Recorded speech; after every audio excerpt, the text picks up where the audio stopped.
What should you be doing with the Seattle backfield this weekend? Who's the Sharky start for one battered NFC South receiving core? And should you be benching the GOAT in favor of the incomparable Mike White in Week 14 FFPC and Football Guys League Championship weekend? We'll get into that, excuse me, plus the fourth place team in the KFFSC main event. Lynn Renfro hops aboard to talk about his huge FFPC main event league championship game this weekend, how he's plotting his way to the grand prize in the Kentucky Fantasy Football State Championship, and much more. We have got a great show for you. Farrell Elliott is here. I'm Eric Balkman. Stick around. Your high-stakes fantasy football hour starts now. Stand the pressure. I've seen greater men than need a lesson. Broadcast live and heard around the world, you are now watching the most entertaining hour of radio on the planet. Welcome to the High Stakes Fantasy Football Hour presented by MyFFPC.com with your hosts Eric Balkman and Farrell Elliott. The High Stakes Fantasy Football Hour is your home for analysis from the best players in the world. And now, because no one else was available, here are Eric Balkman and Farrell Elliott. Solace in the scripture. Are we not all our father's sons? I became a man. Nobody ever told me what a man was.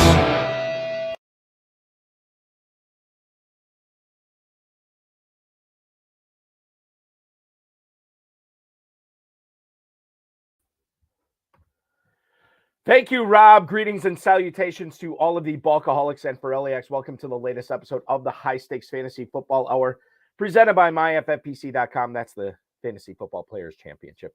I'm your slightly above average host, Eric Balkman. My co-host is the definitive commissioner of fantasy football, Mr. Farrell Elliott. Coming up on tonight's show, we'll be discussing which Titans tight end you want in your lineups this week, whether Zonovan, Bam, Knight should be starting over a running back, playing in a pretty significant, maybe an elite offense in the NFL, a running back in that offense, and much more. Plus, the fourth place finisher in the KFFSC main event regular season, and currently sitting in fourth place in the KFFSC championship round. Lynn Renfro will hop aboard.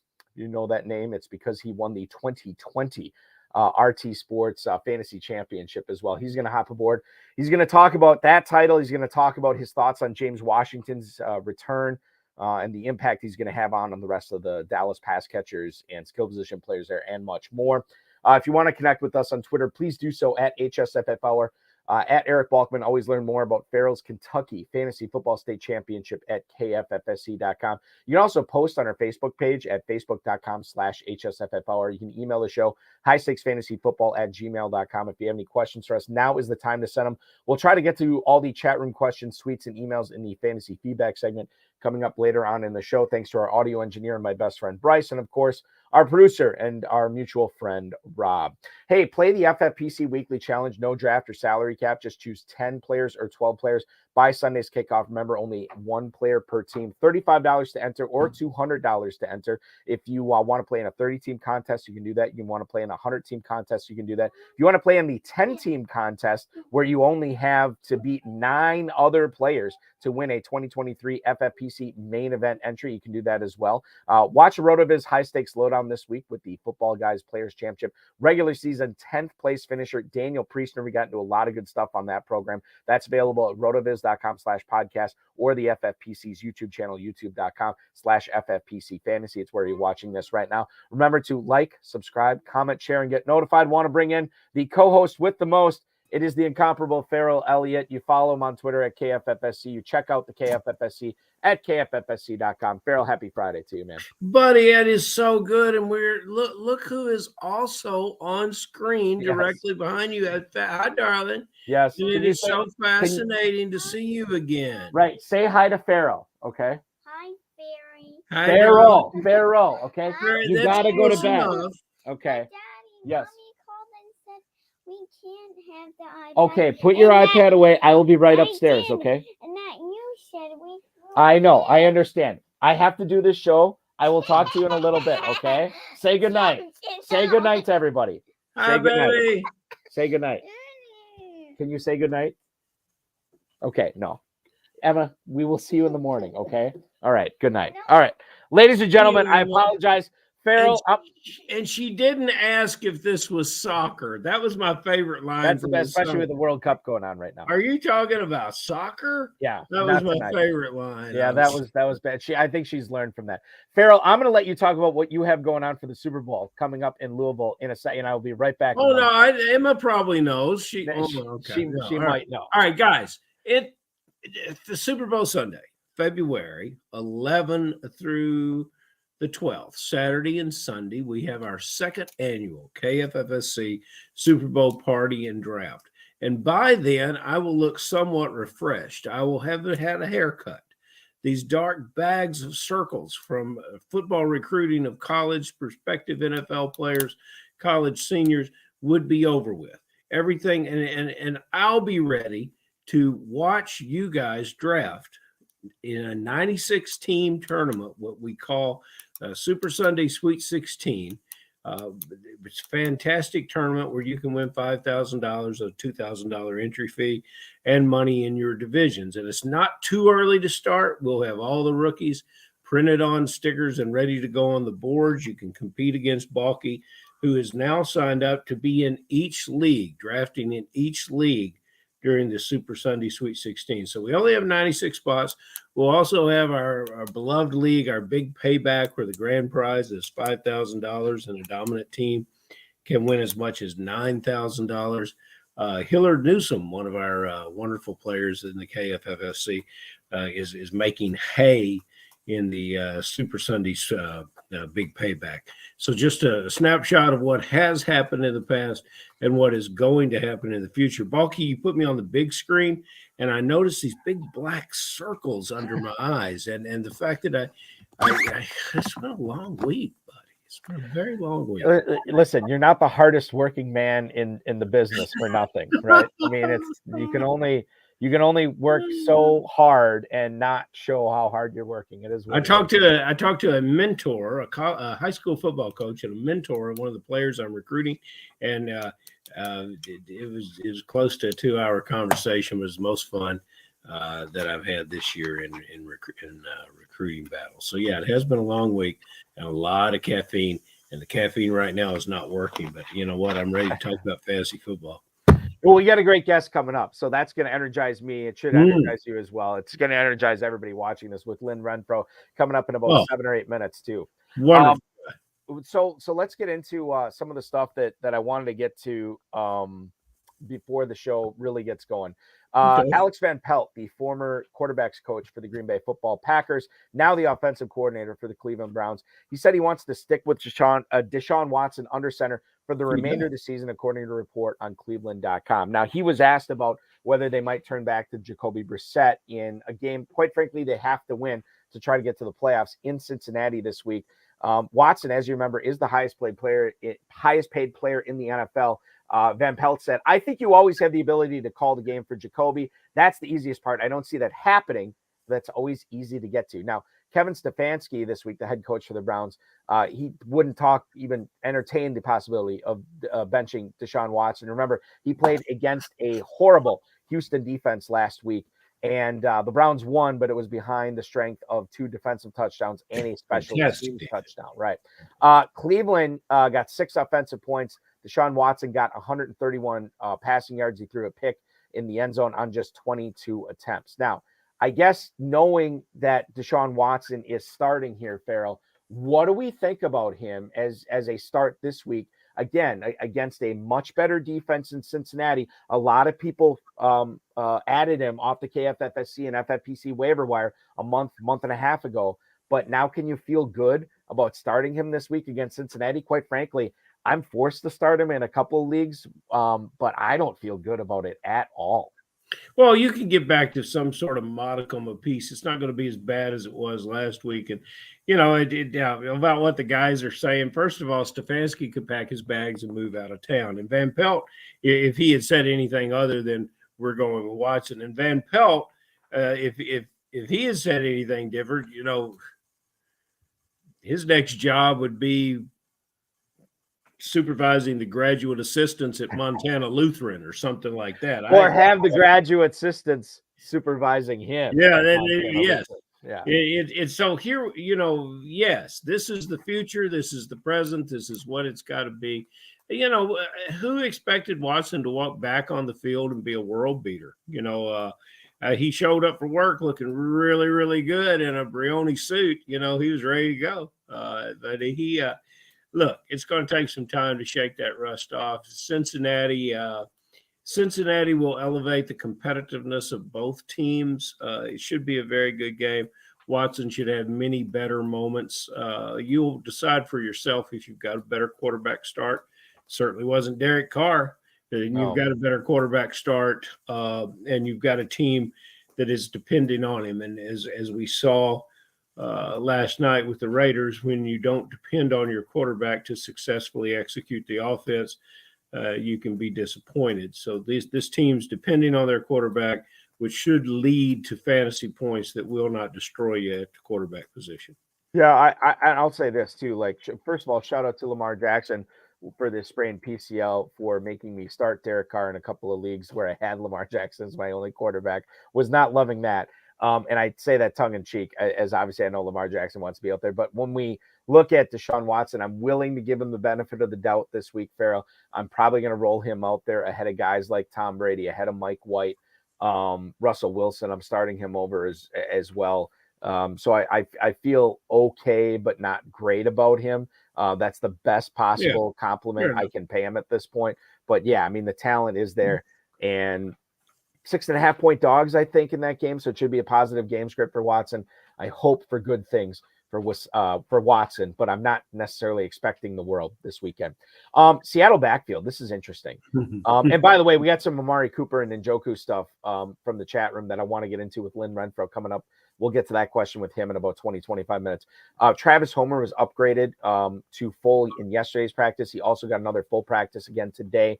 Ken Walker, DJ Dallas, I believe, are game time decisions, if I remember correctly, after practice today. Tony Jones played in week 13 when Homer was not out there. But Farrell, I think that, again, it's a 4:25 start. So this is kind of fuzzy that, we got to figure out what we're doing here with this. But I think that the thing is, if you have Homer and Walker, you play Homer if Walker's inactive, you play Walker if he's active. I don't really want to mess around with any other Seattle running back other than those two this week. Okay, fair enough. Homer is a career pass catching special teamer.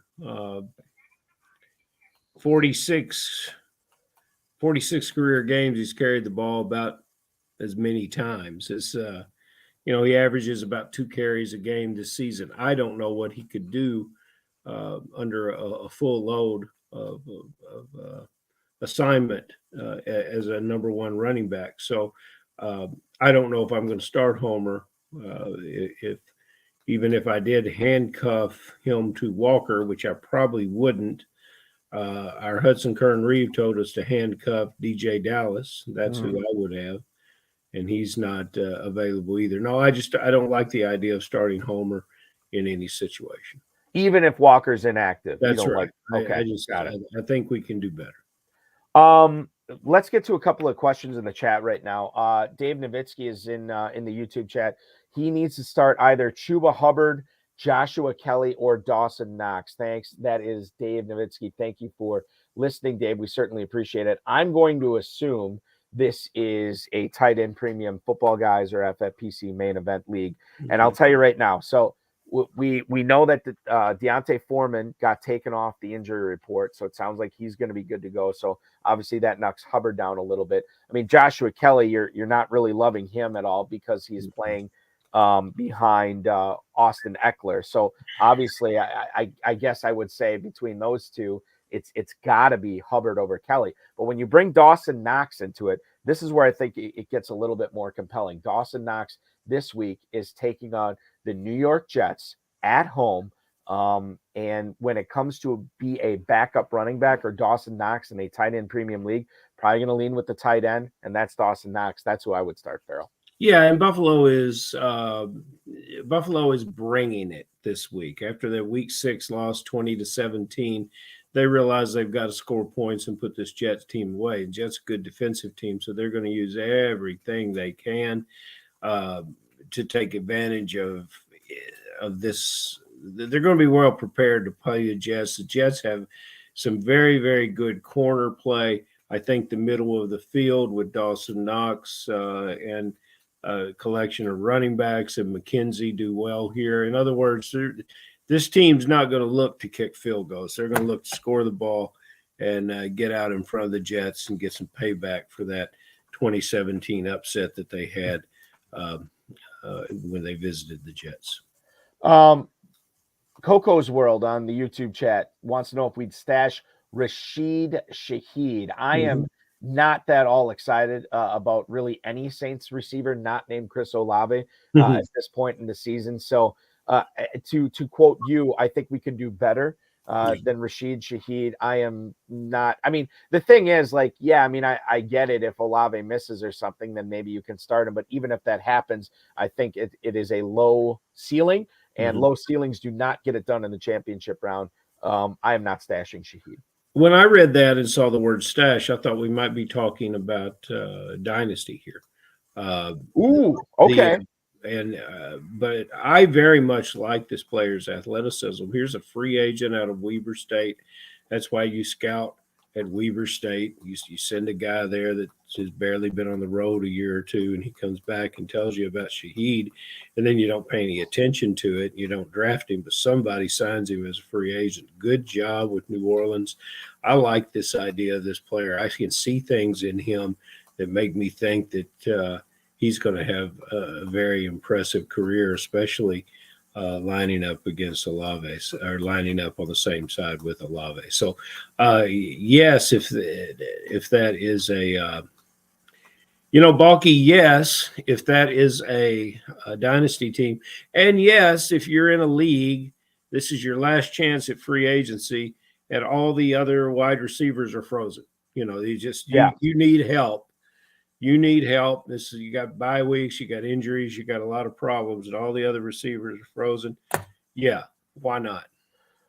As far as dynasty goes, with Shaheed, I will say this.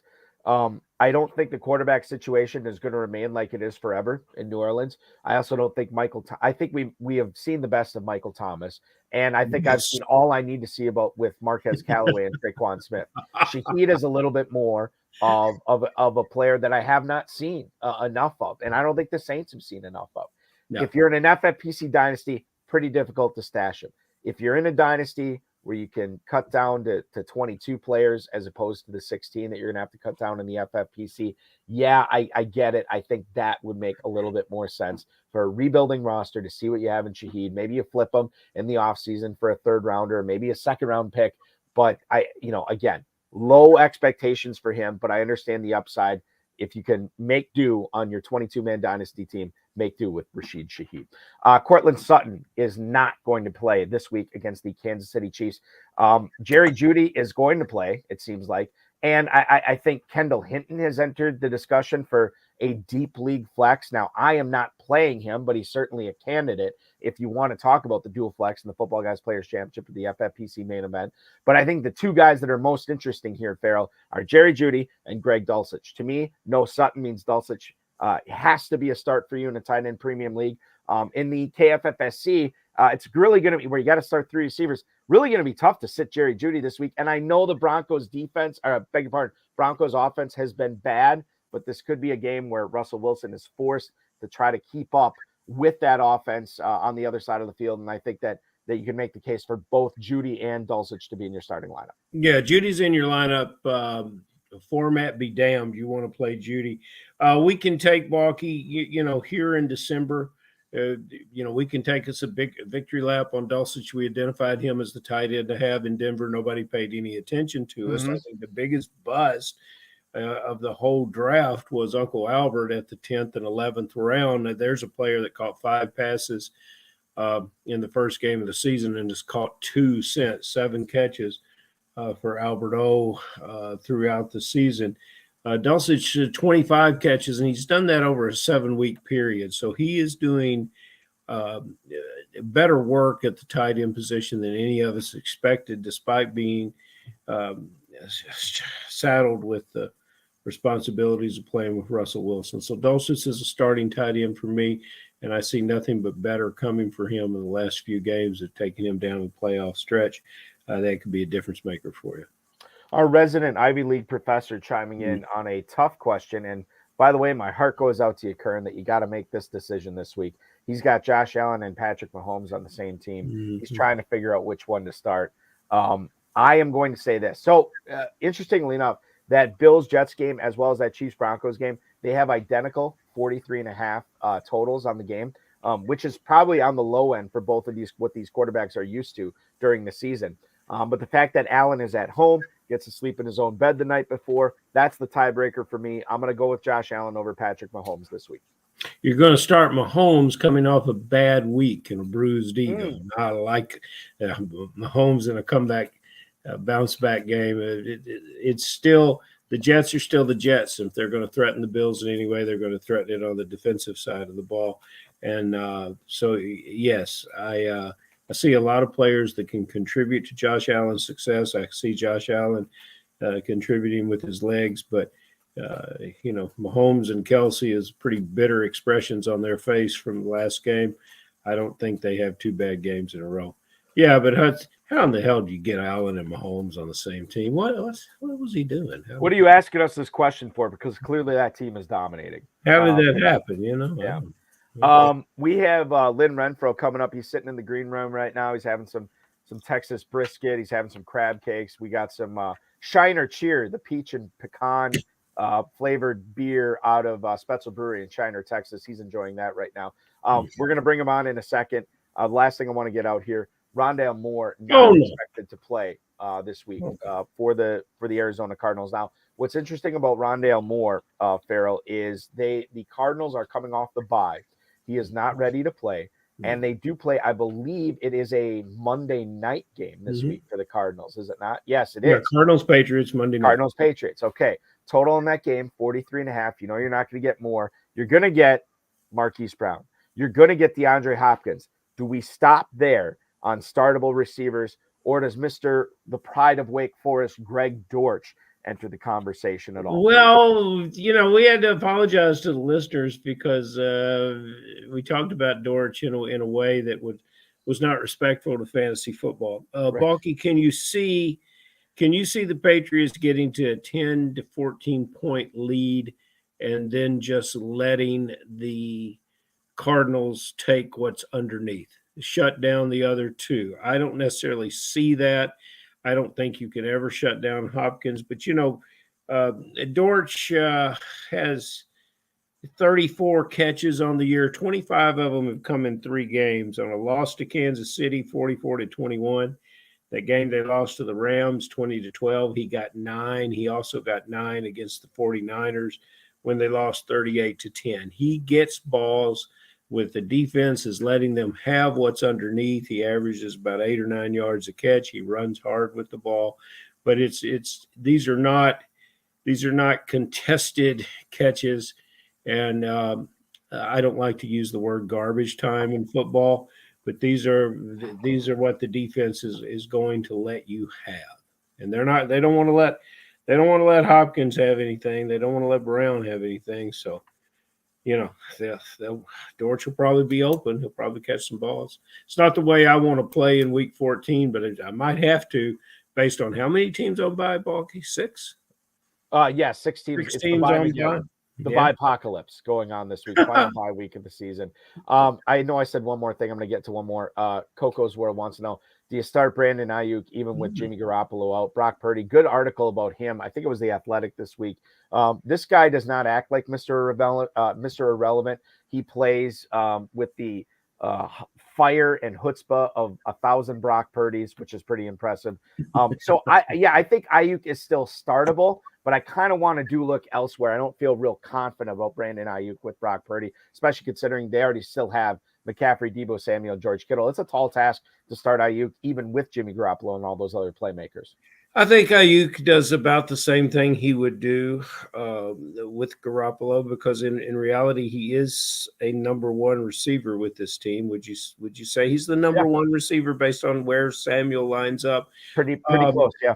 The thing about Purdy is when he was in college, he would show a really good game. He would flash a good game, and then you would go back and watch the next game, and he would be woefully inconsistent. But he got good quarterback coaching leading up to through the combine and going through getting ready to camp, getting ready for camp after the draft. And his coach, Will Hewlett, his quarterback coach, good friend of mine, raves about him and has had positive input into the way this player approaches the game. I think this player is ready to do a credible job. And when you're surrounded by this kind of power, this kind of offense, and those kind of players, you can do a credible job. So I'm not going to worry too much. I'm going to go ahead and start my Niners the way I want to start them. Yeah, interesting take there, and the way you framed it too. I think we can feel a little bit warm and fuzzy about starting these Niner skill position players, maybe more so than I initially thought. Never underestimate Brock Purdy. Iowa State fans will tell you that, so I'm going to listen to the Cyclone faithful here. I want to bring in tonight's guest, ladies and gentlemen. He is the 2020 Fantasy Championship title holder. He sits in 4th place overall in the 2022 Kentucky Fantasy Football State Championship main event. He's here tonight not only to break down his matchups in his 2022 FFPC main event league championship matchup, but everything going on in the KFFSC with his teams as well. You follow him on Twitter at Axeman Sports. That's AXEMAN Sports. Please welcome in the Axeman himself. It is Lynn Renfro. Lynn, welcome into the program, man. Glad to be on, guys. Thank you so much for doing the show. I really appreciate it. How did the Axeman moniker get started with you in high stakes fantasy football? A long time ago, I joined with it was a group decision with picking sports winners against the spread. And we had to come up with a team name, and it was the guy came up with Axeman. And we had some success with it, did well with it. And then when I started fantasy football, I just kept it going. And they did keep it going as well. We want to keep it going with the fantasy conversation here before we do, Lynn. When you're not dominating the fantasy championship, when you're not floating around, hanging out at the top of the leaderboard of the KFFSC main event, tell the listeners how you're spending your time. What are you doing for a living in Texas, right? Yes, Texas. I'm a revenue accounting manager for a midstream oil and gas company. Now, my former co-host, Dave the Dizzle Gerzak, would have so many questions about that, and he wanted a question about that. I guess the thing is, like, Farrell and I understand that job clearly gives you plenty of time to manage lineups, submit waivers, submit lineups in the FFPC, RT, KFFSC, all the places you're playing, right? Yeah, let's just say Wednesday evenings are busy. They are for everybody. I mean, they really are for everybody. That's what it's like when the RotoViz High Stakes Lowdown, like after doing it for several years, I'm like, I can't keep recording this on Wednesday anymore. All these guys have a zillion waivers to submit. I got to start having it on Tuesdays. So which is what we switched to this year is Tuesdays, and Wednesdays. It's one of those things. And Lynn, I don't know if you felt the same way with me or as I did, but when the KFFSC main event waiver wire locked, it sucked, but I secretly had a little party because I had so much more time on Wednesdays. I could look at my kids and remember what they looked like. I remembered their names. I had time to sit down and have a nice meal with my wife. It's great. I mean, that portion of it is great. Yes. Yeah. Well, fellas, I did push it back to midnight, and then I realized I wasn't necessarily giving any of you favors. You know, the FFPC closed at 10, and the KFFSC goes to midnight, and this just gives you 2 more hours to go at it. You know, Bonky, Lynn Renfro, we talk about players sometimes being on snap count.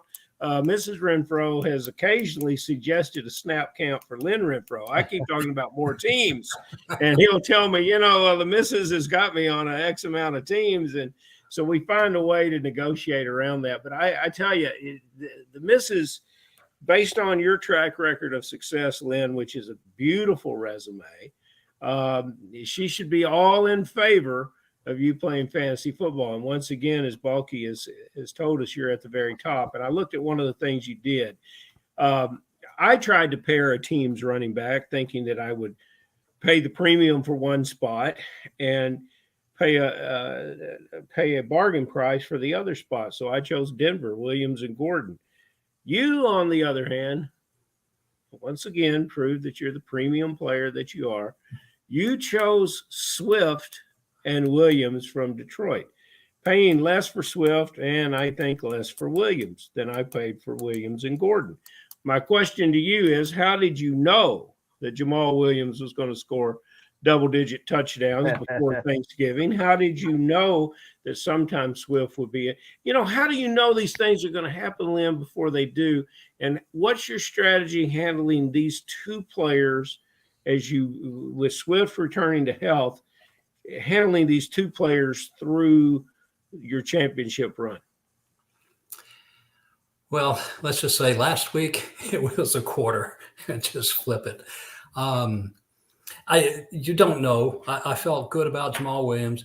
I felt Swift has had some injury problems in the past, so I wanted a good back that could perform in the event Swift got hurt, and he did. This week, I think Swift is back. I think he might not be 100%, but he's getting more of the snap counts. I feel a lot more comfortable in the teams where I have Swift starting him over Jamal Williams.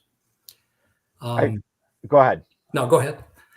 No, I like, here's the thing for me is I never saw the Williams thing coming, as Farrell said. And with me, I've been benching Swift the last several weeks, and I paid for it by benching him this past week. I wish I would have had him going. But the thing is, like, now it's getting to be the point where every decision is amplified, Lynn. Every start-sit decision is magnified to the hilt because you got to get them right. And now we're in a situation where it's not a slam dunk for Williams for me anymore. And it's still kind of a roll of the dice with Swift. I guess you're kind of covering all your bases. And I looked at your team that's battling, I believe, Chris Birchby for your FFPC main event title this week. You have Williams and Swift in there. And it's one of those things where those are probably your two best options because you got so many guys on bye this week. True. I considered Pickens, Pittsburgh, and that was kind of the way I was leaning until this last week. Mm-hmm. 2 targets, 1 catch for 2 yards. Mm-hmm. And I know you're not at Atlanta, a place where you would have thought for better. Yes, lots of points you would have thought. But and I know you're not supposed to look in the past. You're supposed to focus, okay, what's he going to do this week? However, 1.2 points, that's a floor. That's a serious floor you have to take into account. Now, I do like that he expressed some displeasure with the amount of targets he had, and maybe that could have been handled better. But hopefully the coaching staff was listening. Hopefully Pickett was listening, and he'll get the ball a little more. Haven't fully decided on that one yet. I do most of my heavy studying on Saturdays. I have to take some time and look at the matchups and go back and forth and kind of consider a lot of things. But I'm not sure Swift is back ready for a 100% full load like earlier in the year.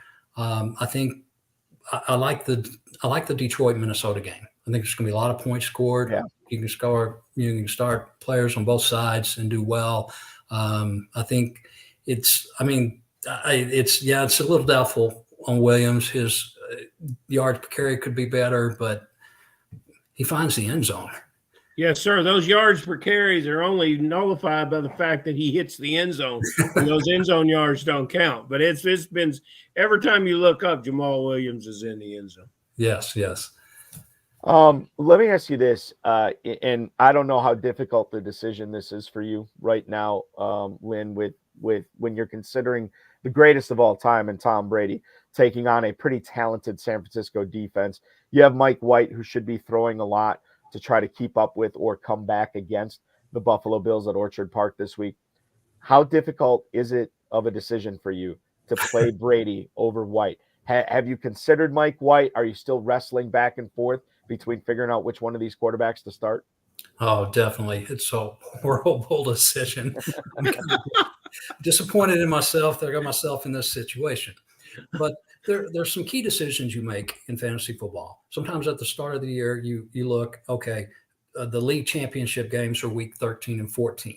So you have to make a decision. Are you going to fade guys that have buys in those weeks, or are you just going to go for best available and roll and shoot for the week 15 through 17?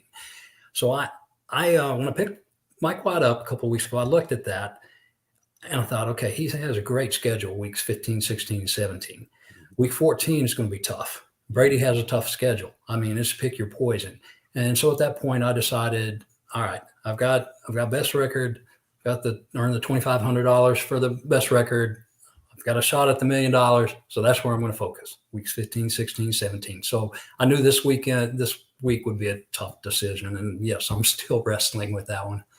Have not made up your mind yet. This is interesting. No. When will you make up He your mind? He makes his mind up on Saturday night. Is it Saturday night or is it kickoff Saturday on Sunday? night? Saturday night. Okay. All right. Saturday night. Saturday night. Sometimes it'll go into Sunday mornings, but generally, if I change something from Saturday night, it's usually the wrong decision. Yeah. Think long, think wrong. Yes. That's the Balky has patented that expression. I think wrong. Here's one you maybe didn't have to think long about. Bucks and Niners play this weekend. You are putting the Bucks defense. Defense is so important in fantasy football this time of year, even more so in the KFFSC than the FFPC, where Balky won a division championship this week, trailing by almost 20.7 in a game. Balky. I'm going to stop you right there. I believe that was the Dizzle who came back and won that 21 one. from the Dallas defense. Yep, it was massive. It's Team Appleton, so all of you, get to claim praise, and I get to prepare a lot of trophies for you. And Brock Purdy. I have Coco's World asked us earlier about starting a 49er receiver. I think Brock Purdy will do a reasonable job at the quarterback position. Still, your Bucks are your best bet at defense this weekend, and do you like the way the Bucks are playing? Well, yes and no. I think they're playing well. I'm disappointed that they're going to be out both starting safeties, or most likely. That's not encouraging. I think if the 49ers are smart, the coaching staff will encourage Brock to stay within himself. I mean, you have a great defense, good running game. Throw passes to McCaffrey out of the backfield. Figure out how to get the other playmakers involved. I think Kittle will have a good game. How to get the ball in Debo's hand. But without taking a lot of risk. Now, it's going to be tempting because if the secondary is depleted and you think, okay, let's take some shots, anytime a rookie is taking shots, there's always risk. So I think their best bet is the short passing game. He doesn't have to win the game. Let the other playmakers around him win the game. He's got some playmakers. He does. And refresh my memory on this Bucks defense and the other option I think you have in this FFPC main event. It's Minnesota, and you already said you think there's gonna be a lot of points scored in that game. Yes, I picked Minnesota up mainly for next week. Okay, got it. All right, that makes sense. Week 15. Now, speaking of pickups, racking my brain on this one, Lynn. I can't remember when I've seen a team that has been this successful in the main event and is going for a league title this weekend with so much youth on their squad. So to run through it for everybody, by my count, there are 8 rookies that Lynn has on his team going against Chris Birchbeat for his FFPC main event title this week. It's Greg Dulcich, Drake London, Chigoziem Equanko, Chris Olave, George Pickens, Brian Robinson, Kenneth Walker, and of course, Christian Watson. Now, I know Equanko was probably not drafted. I think he was a pickup during the season. But why did you load up on so many rookies here, Lynn?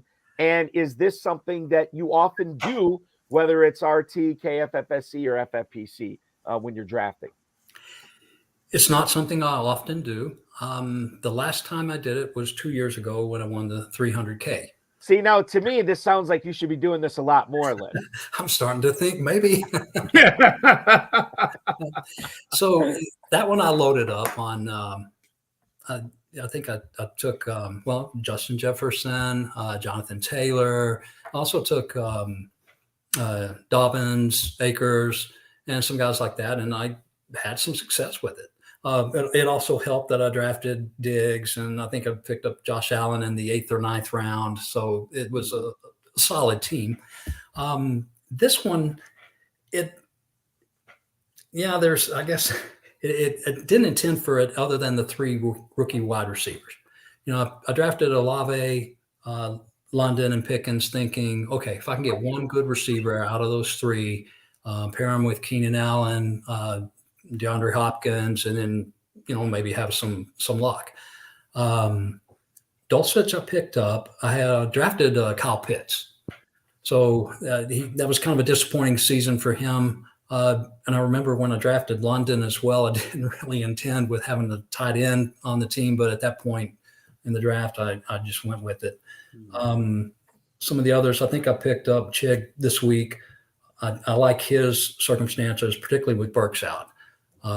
It gave me another option. Dulcich was struggling there for a little while. I think with Sutton being out, it certainly helped him this week. And then I like the comment from the coaching staff of using him like a wide receiver.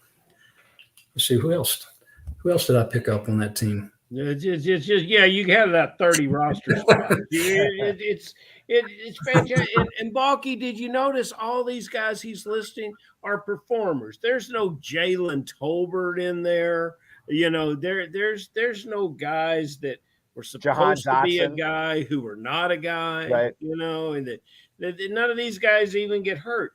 And Pickens grieved after the Atlanta game that he wasn't getting the ball. He grieved earlier during the year, and he had a big bounce back game. They saw to the fact that he got him the ball. Congratulations, my friend, on putting together such a wonderful team.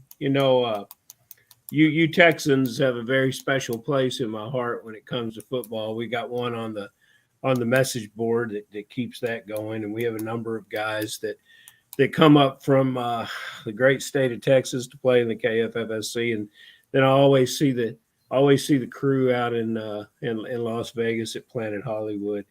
The eyes of Texas turns to a Houston Texan Dallas Cowboy matchup that would by any sense of evaluation be a mismatch this week. I was glad to see that the offensive side of the Texans is being given back to Davis Mills, and with that in mind, I think that point spread may be a little bit too much because as I appreciate and like Davis Mills, and I think after a couple of weeks off, he'll bounce back. But I rode again, in the words of Jason Kahn, ride or die. I rode again this year with Ezekiel Elliott. And, here we are late in the season, and I feel I'm getting the best of Ezekiel Elliott. I'm getting the best of Josh Jacobs. And some of these running backs that I stuck with is good paydays for us. Your thoughts on Ezekiel Elliott moving forward, and especially this weekend? How do you treat a player like this in what promises to be a blowout game?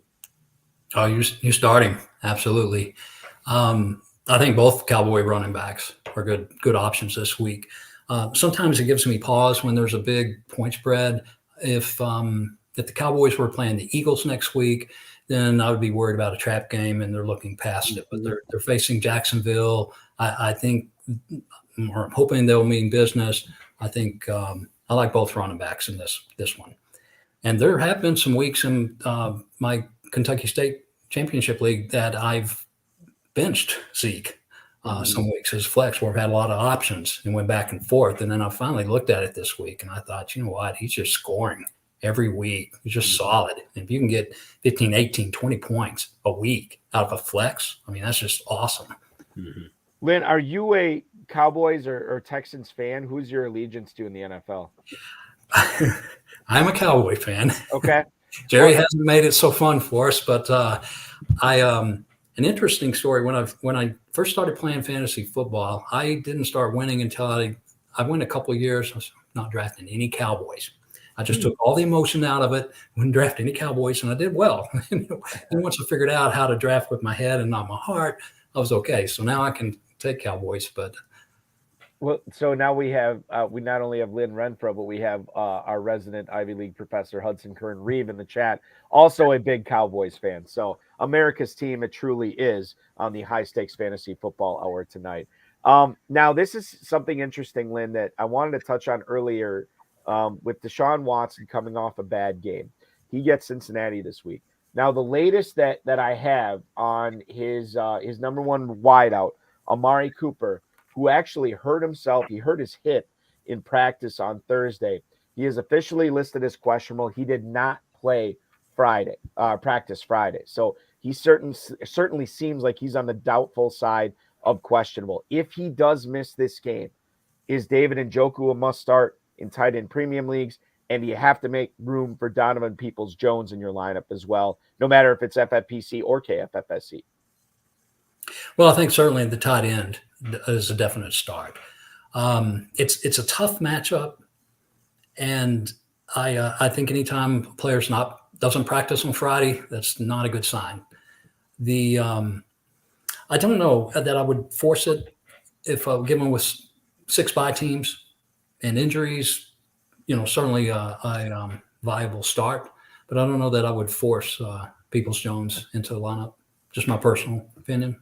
Farrell, where do you stand on DPJ this week? No. Is just a matchup thing for you? Yeah, I'll be forcing him into my lineup because I didn't draft 8 outstanding rookies. He's my number 2 receiver. And, obviously I'm going to have to spend Saturday night and Sunday morning saying my prayers. But, no, I really like the player.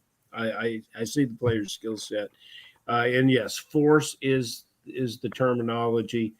I'll look some other places, but I believe that I avoided the Mac Hollins bullet, which makes me want to run with the Donovan Peoples-Jones bullet.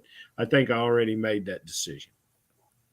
And it makes sense. I mean, like I've even before this, like last week in one of my league championships in Kentucky, I started Donovan Peoples-Jones just out of necessity because I had some injury issues. I had a bye week issue as well. He returned the punt for a touchdown, had 2 long catches. I mean, can't ask for much more than that. Maybe we'll be hoping for more than that in the Bengals and Browns game this week, because that is a matchup that should bode well for Donovan Peoples-Jones. A matchup, Farrell, that does not bode well for Rachaad White is this weekend against the San Francisco 49ers. Well, before we get back to that one game, Sure. I want to say something. When you see those long striders returning kicks, it sure does look great. Yes. Instead of those choppy little 5'8" punt returners, when you see those long striders, it just fills up your fantasy board with happiness. Fun fact, according to what's the Amazon stats we always get? AWS or whatever. Amazon. I don't know. I think that's a RotoViz thing. Maybe it's a RotoViz thing. Here. But according to the RotoViz advanced metrics on Christian Watson's end around 46-yard touchdown run, he only took 4 steps in 46 yards. It's unbelievable. I was shocked as you were, but if you go back and watch the tape, 4 steps on that. It's true. 1, 2, 3, 4 touchdown. Yeah, he's touchdown. Fantastic, Balky. He'll be the first player off the board next year if you have anything to do with it. At least in the Long Striders only league, he'll be the first one off the board. Rachaad White. Let's go back to that game. One of the great things about getting Fournette over the last couple of years has been his durability. And now with the hip, you got to have a lot of want to play to be able to stay on the field with a hip. He's getting to that point in his career where even in practice he can get things banged up. What do you think about White against this 49ers defense? If you have handcuffed the veteran, which fantasy owners are likely to do you put White in the lineup? I really loved what I saw in that comeback win for Tampa, and I'm kind of excited about this player's future, Lynn.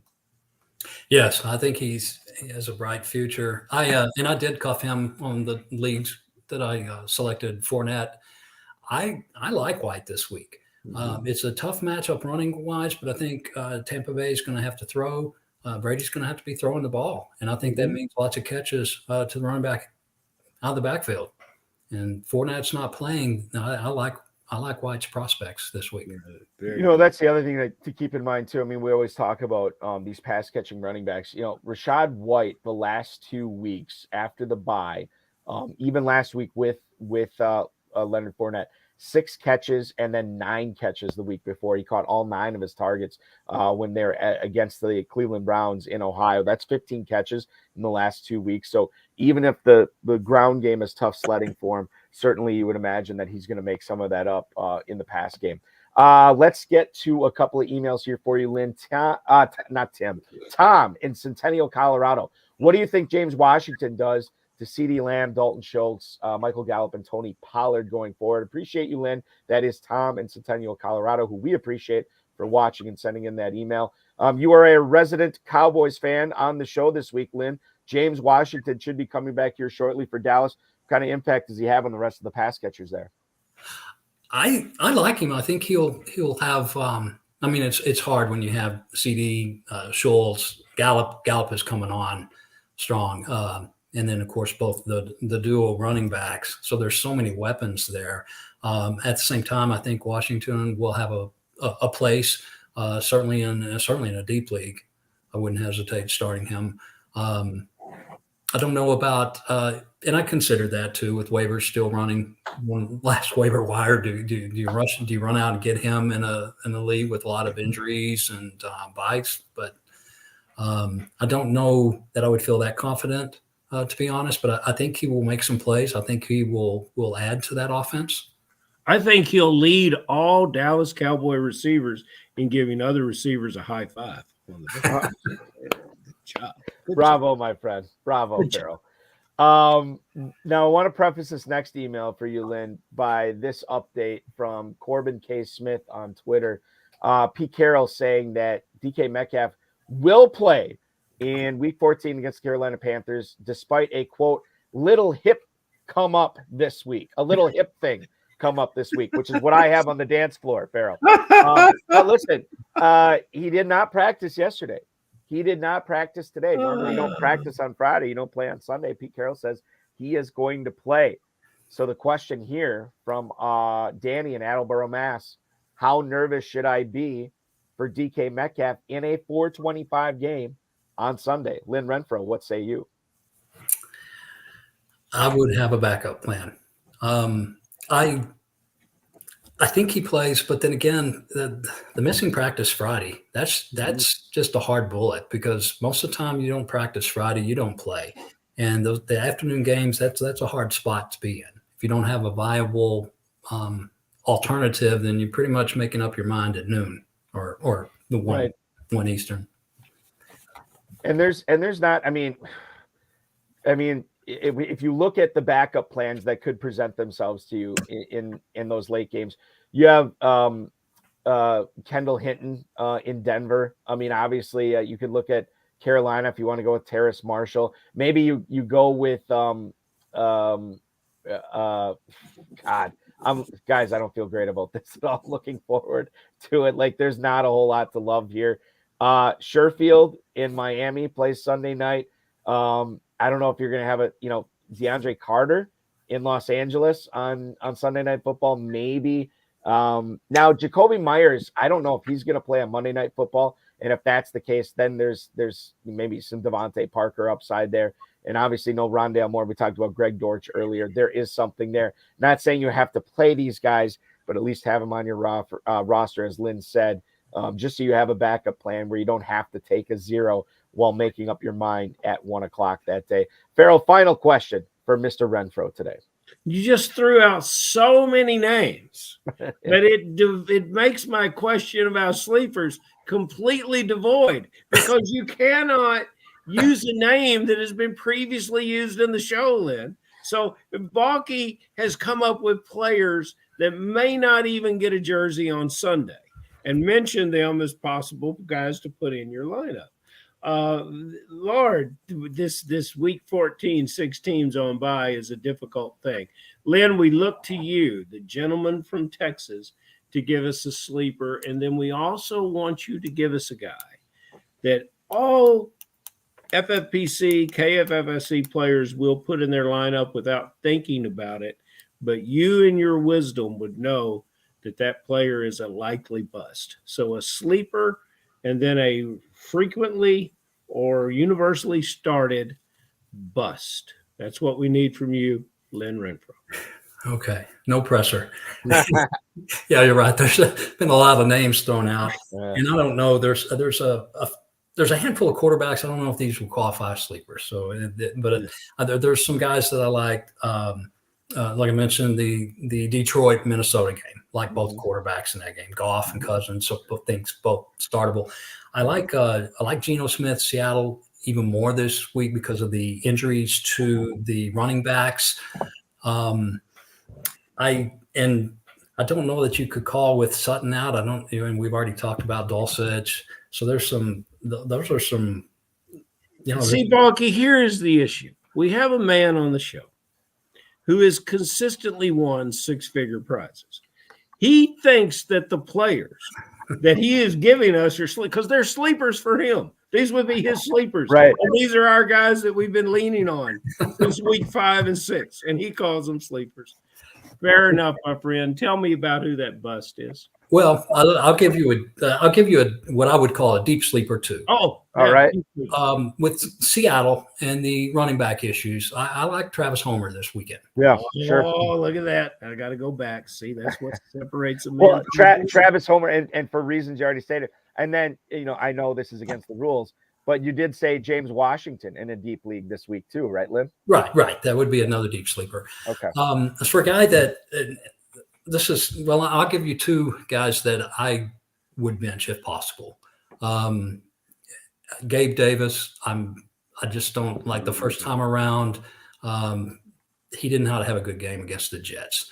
I think Buffalo has to throw. I think you're right. They're going to mean business in this game, but for me, that matchup makes me nervous. Another one, and I am benching him. My Kentucky Fantasy Football League. I have some good receivers. I have Stephon Diggs, Tyreek Hill, DeAndre Hopkins. So pretty loaded there. Normally, my flex is a decision between Juju and Zeke, and I am benching Juju. So anywhere possible, if there's some, it's a tough matchup. Now I like Juju the player, but I just think if possible, I'm gonna bench him this week. And I'll say this too in regards to Smith-Schuster and really the whole Chiefs offense. We touched on this earlier. Farrell, I know you like Mahomes over Josh Allen this week, but I look at that total 43.5. I look at the fact that the Chiefs are 9.5-point favorites, and I look at the fact that Denver has a really good defense this year. It's easier for me to have that Chiefs Gatorade taste a little bitter this week, right? It doesn't taste as sweet as it normally does when they got like a 50-point total in their games and they're only favored by 2 or 3 points. It's a little bit more difficult to play Chiefs this week. So I'm on board with Smith-Schuster with you, especially when you have Ezekiel Elliott. Again, a guy I think all 3 of us are like, look, you got to get him in your lineup this week against Houston in that 17.5-point favorite game. Absolutely. Lynn Renfro, the 2020 the fantasy championship champion, a guy who is chasing the grand prize in the Kentucky Fantasy Football State Championship, 4th place overall there, and is trying to win his FFPC main event league against Chris Birchby and company this week. Lynn, thank you so much for hopping on tonight. We really appreciate it. We will continue to follow you on Twitter at Axeman Sports, AXEMAN Sports. Appreciate it, dude. Good luck the rest of the way, and we'll talk with you again real soon. All right. Thanks, guys. See you, Axeman. Thank you so much. Lynn Renfro, the Axeman in fantasy football. It is the most ill-fitting descriptor. Right. Man, the gentleman is what it should say. He is the fantasy gentleman. It is, not since but I used to think Brad Cruz with Fantasy Assassins was a that it's applicable. Right. He is an assassin. He truly is. And then, but Axeman, it's hard. It's hard to, but we won't forget it now because he's been on the show. And I remember hanging out with Lynn in Vegas for sure, at the viewing party, and he's a gentleman. That's the best way to describe it. Super nice, very friendly. You would never hear him come up to you and say, "Oh, Lynn Renfro, good to meet you. By the way, I'm the Axeman." Axeman Sports on Twitter. It says you would never believe him. You're like that's some sort of lie because that does not match up with what type of person you are. So awesome that he came on. Really appreciate him. I appreciate all the listeners that sent in some emails this week. We're up against it. I think we'll get through all 4 of these here that I've chosen for the show. Sean in Chico, California. What's up, Farrell and Bulky? Which is the correct Titans tight end this week? Chigoziem Okonkwo. Farrell, if I'm butchering that name, let me know. That's good enough. Okay. Or Austin Hooper. Thanks, gentlemen. That's Sean in Chico, California. Which one do you like? I mean, I can't remember who I was talking to about this. But they said Austin Hooper is the type of guy who you just hope he catches it and falls in the end zone. So maybe a little bit limited upside there. But Okonkwo maybe offering a little bit more talent and athleticism after the catch. I think about Malik Willis's first completion as a Titan this season. Okonkwo looked pretty good on that. Okonkwo is the last two games, I believe, been the leading receiver for the Tennessee Titans. And if you are going to approach your Week 14 with the slippery slope of a Tennessee Titan receiver, you might as well go with the athletic one. And this, we've seen it. This is going to be a very attractive draft pick when we tune in to the 2023 drafts. And I think that Tennessee has finally found their tight end of the future. Hooper. He's squashed more dreams of fantasy players than any tight end I could have imagined. So yeah, he's good. Put old number 85, the athletic Okonkwo in your lineup.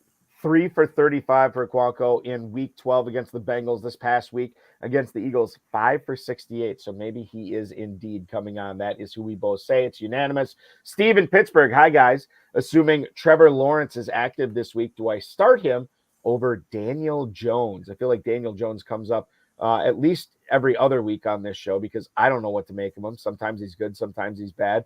I would assume he is worse than Trevor Lawrence this week because I'm going to play Lawrence at Tennessee over Daniel Jones against Philadelphia, even though Daniel Jones should be throwing a lot in the second half of this game. Daniel Jones looking for a statement win in his career. He's a player that really looks the part of an effort quarterback. He's also got I'm not exactly certain where we are with Barkley right now, but I've heard some rumblings that Barkley is not 100%. I look at those receivers in New York, and it's easy to take Trevor Lawrence in this situation. Trevor Lawrence can disappoint you. I don't think he will this weekend. I will say this about Saquon Barkley. Brian Dable saying yesterday that he hopes Barkley can play with the neck injury against the Eagles. He's officially listed as questionable. Did not have a non-contact jersey on. So it was a normal practice today. Ralph Falciano, who covers the Giants for Fox Sports, says, quote, his understanding is the injury isn't serious and he is expected to play. So Barkley, maybe not at full strength, as you pointed out, but he should be out there. Let's go to Greg in Minneapolis. They play each other this week. So who do I go with? James Cook or Bam Knight? You're the men. That is Greg in Minneapolis. We are the men. Thank you, Greg. And we thank you, Greg, for writing in on this. All right, so James Cook, again, I can't remember if we talked about this, Farrell. I think we might have talked about this last Friday. Yeah. Cook actually had the better fantasy numbers than Singletary last week, but it wasn't by much. But Singletary had the snaps on him. He actually was out on the field more than Cook, despite Cook's breakout performance. Now, Knight is a guy who's looked really good the last couple of weeks. And even though Michael Carter is coming back, we already heard from Robert Saleh say on Monday, like, look, even if Carter's back, Knight is not going anywhere. So I would imagine he figures into the game plan. I actually like him a little bit better, despite the negative game script. I think I like him a little bit better than James Cook this week. Yeah, you're not going to take a 90-yard rusher with 5 catches out of your lineup and just say, well, the Carter's back. Carter's a contributor back more than a lead back. Knight seems to have taken this opportunity and made it his own. There's a lot of tools at Buffalo. I continue to say that Buffalo feeds the hot player, and that's where I think Cook has been. Cook 6 catches. McKenzie's in the same boat. I think if they can get the ball to McKenzie, they keep going to McKenzie. I like that about Buffalo. But in the Jets situation, they have everything's new, everything's fresh with a new quarterback. He's proven that he can hit this running back with check down passes. I'm going to go Zonovan. Okay, yeah, and we're of one mind there. Let's see if we're one mind on this last email. But it's close. It's close. Yes, I get it. And I don't want to make it seem like it's a runaway for me too. Yeah. I mean, I did have to think about it, but I'm gonna lean towards Knight. Mark in Lyndhurst, New Jersey. Should I roll with the resurgent DJ Chark or hope for the best with Isaiah McKenzie? Thank you, Mark in Lyndhurst, New Jersey. So we already talked about McKenzie. His Bills team is hosting the Jets this week. DJ Chark, and Lynn brought this game up a couple of times when we're talking to him. DJ Chark is going up against the Minnesota Vikings. The 5-7 Detroit Lions, God bless them, they're a 1.5 favorite over the 10-2 Minnesota Vikings. I'm sorry, Vikings fans. If you need any more proof that your team maybe isn't the rock solid 10-2 you think they are. That is evidenced by our friends in the desert right there. This past week in that Jaguars game, it was a revenge game actually for DJ Chark. 5 catches, 98 yards. I'm going to roll with him this week in what I think is going to be a high-scoring game. Certainly seems like Jared Goff has eyes for him. I'm going to go with Chark over McKenzie, Farrell. They've done it without Chark all year, despite the fact that they did it with him last year. He's had a very how many catches does he have this year, Balky? If you can pull that up very quickly, because I think we're still less than 20 catches on this player for the season. McKenzie, again, those Jets corners are strong. I like over the middle. I like underneath, and that's what McKenzie is for Buffalo. So I'm gonna go with McKenzie here. You're gonna go with McKenzie. I get it.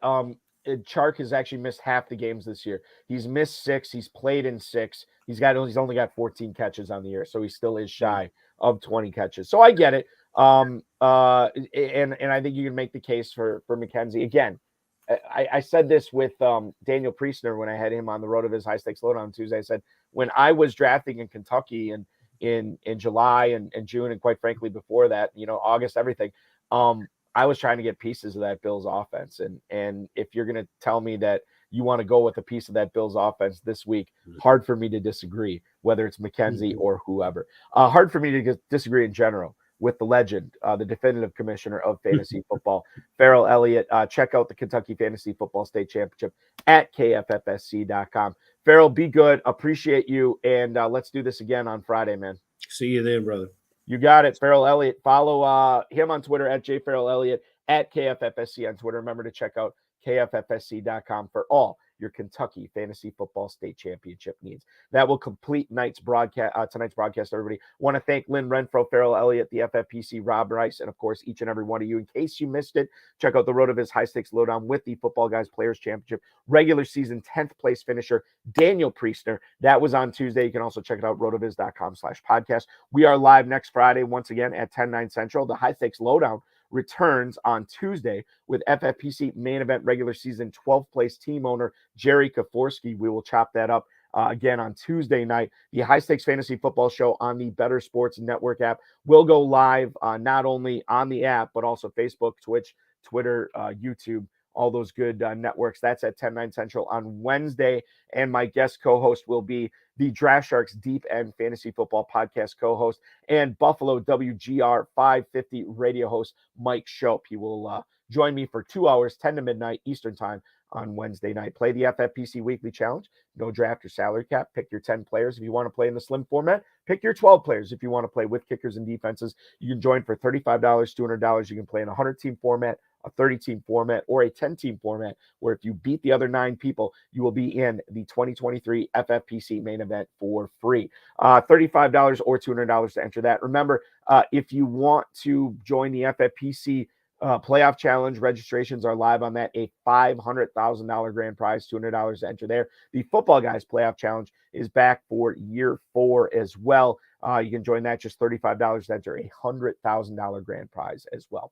Remember to like this video, subscribe to the FFPC YouTube channel, comment on this video, share the video with your friends, tell them how awesome it is, and then click that notification bell so you get notified. You won't forget to come in live on the Road of his High Stakes Lowdown on Tuesday night, as well as the High Stakes Fantasy Football Hour this coming Friday night. Thank you so much, everybody, for watching tonight. Hope you make it a great weekend, because it officially starts now.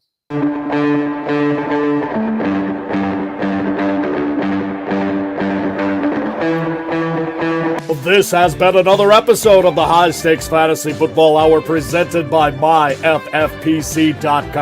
It was broadcast live and was watched around the world. Balky and Farrell will be back next week with more analysis, more interviews, and more advice from guests much smarter than they are. Thanks for watching, and we'll talk with you again next week. One other thing, housekeeping reminder. Number 1, 6 teams on bye this week, so make sure you're still being competitive and setting all those lineups as best you can. The FFPC main event and Football Guys Players Championship waiver wires will lock 10 a.m. Eastern time on Sunday. That is your last chance to make any switches for the remainder of the year. You want to carry a backup kicker, defense, tight end, quarterback, whatever. That is your last chance to do it. You can't take those fab dollars with you into next season, so make sure you are spending them on Sunday. Thanks for watching so much, everybody. We will talk with you again on this channel on Tuesday and on this show on Friday.